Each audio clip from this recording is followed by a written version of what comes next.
When it comes to referencing, are you lost, confused, or grumpy? Then check out this video. Oh, hello there.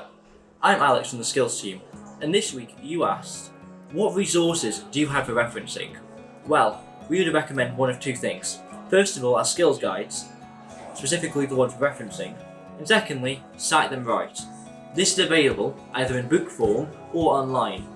Effectively, Cite them right is a database which will answer any of your questions for referencing. Well, basically all of them anyways. So this is the book form, it can be found in the library, or you can always go to the online version, which can be accessed through our skills guides. So, let's get into it. Okay, so we're going to start from our reference to skills guide.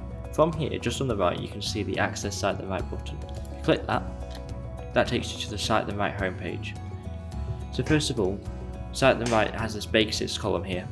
If you click on this, it takes you to a page which tells you all about referencing, why you do it, why is it important, and how you can do it. I'd recommend you give this a read before you even start referencing.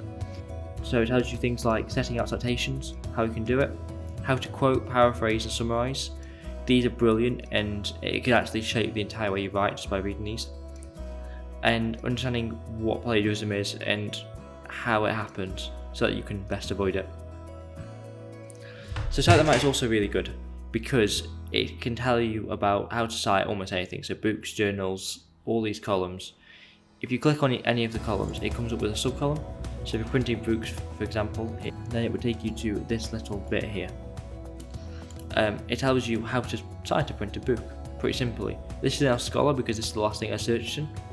If you were to go on Harvard, it would tell you about how to do it with one author, two authors, and so on. If you click any of these hyperlinks, it takes you to it. The most important thing really is the citation order.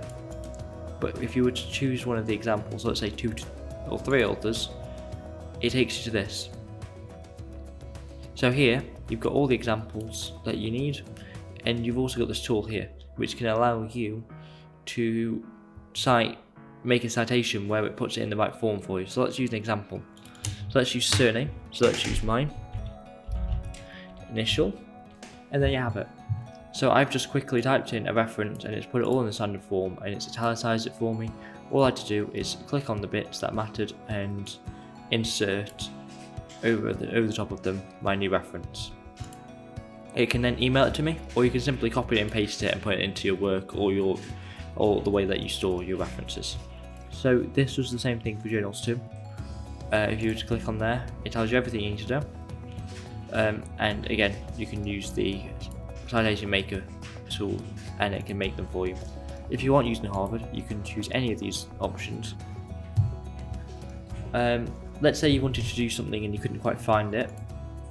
Let's say it was live performance, you were confused about where it was. You could search. So in the past I've had to search for statutory instruments because I didn't know where they were. So if you click search, it comes up with everything you need to know. So here it tells me about statutory instruments, and then click on that. There you go. So Cite them right is great. It answers almost every question you have. So hopefully you'll agree with me that Cite them right is a great resource. If you want to ask us a question, you can do so simply by emailing us at studyadvisors@derby.ac.uk. See you in the next one.